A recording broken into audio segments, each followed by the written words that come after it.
আল্লাহ রাব্বুল আলামিন এই পৃথিবীর সবচেয়ে সুখী মানুষটাকে, এই পৃথিবীতে যার কোনো দুঃখ কষ্ট কিচ্ছু ছিল না, এই মানুষটাকে ডেকে নিয়ে আসবেন। ডেকে নিয়ে এসে জাহান্নামে ঢুকাবেন এক মুহূর্ত সময়ের জন্য, ধরেন 1 সেকেন্ড বা 1 ন্যানো সেকেন্ড। এরপরে বের করে নিয়ে আসবেন, নিয়ে এসে বলবেন পৃথিবীতে কি সুখে ছিলে? সেই ব্যক্তি বলবে সুখ কি জিনিস হে আল্লাহ আমি জানি না। আমি কি বুঝাতে পারছি ভাই? সুখ কি জিনিস আমি জানি না। আর আল্লাহ রাব্বুল আলামিন এই পৃথিবীর সবচাইতে কষ্টে থাকা মানুষটাকে ডেকে নিয়ে আসবেন, এনে জান্নাতে ঢুকাবেন, ঢুকে এক মুহূর্ত সময় রাখবেন, বের করে নিয়ে আসবেন। বলবেন পৃথিবীতে কষ্টে ছিলে? সেই বান্দা বলবে কষ্ট কি জিনিস আল্লাহ আমি জানি না। এটাই সেই আয়াতের ব্যাখ্যা বলা যায়।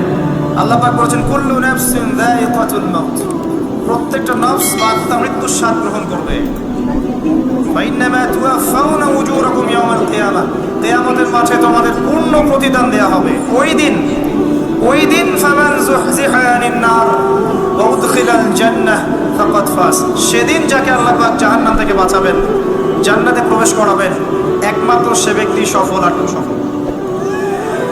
এই আয়াতটা হচ্ছে দ্য ডেফিনেশন অফ সাকসেস, যার পিছনে আমরা ছুটছি। আমরা সাফল্যের পিছনে ছুটি না। সফল হতে হবে, নিজের পায়ে দাঁড়াতে হবে, টাকা পয়সা করতে হবে, বাড়ি গাড়ি করতে হবে, ব্যাংক ব্যালেন্স করতে হবে, জমি জমা করতে হবে, একটা সুন্দরী গার্লফ্রেন্ড চাই, একটা স্ত্রী চাই, তাই না? আমরা সাফল্যের পিছনে ছুটতে চাই। আর আমাদেরকে বস্তুবাদী দর্শন শেখায় এগুলোই সাফল্যের মানদণ্ড। তা আল্লাহ পাক এখানে বলছেন যাকে জাহান্নাম থেকে বাঁচানো হবে আর জান্নাতে প্রবেশ করানো হবে, এই ব্যক্তি ছাড়া কেউ সফল না।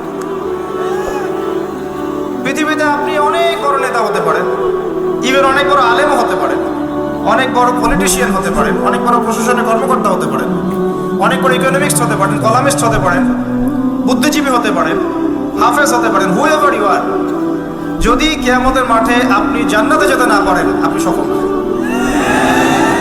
আর পৃথিবীতে যে মানুষ মুদির দোকান করছে, ভ্যান চালাচ্ছে, রিক্সা চালাচ্ছে, বার্বার সেলুনে কাজ করে, কৃষক কৃষি কাজ করে, যাদেরকে মানুষ চেনেও না, ঈমান আছে, 5 ওয়াক্ত নামাজ পড়ে, ছেঁড়া কাপড় পরে থাকে, এত মান মর্যাদা নাই, ভাইরাল না, মানুষ চিনে না, গভীর রাতে তাহাজ্জুদ পড়ে, দেখবেন এই ব্যক্তি যদি কিয়ামতের মাঠে জান্নাতে চলে যায়, এই ব্যক্তি আমার চেয়ে সফল, কোনো সন্দেহ নেই।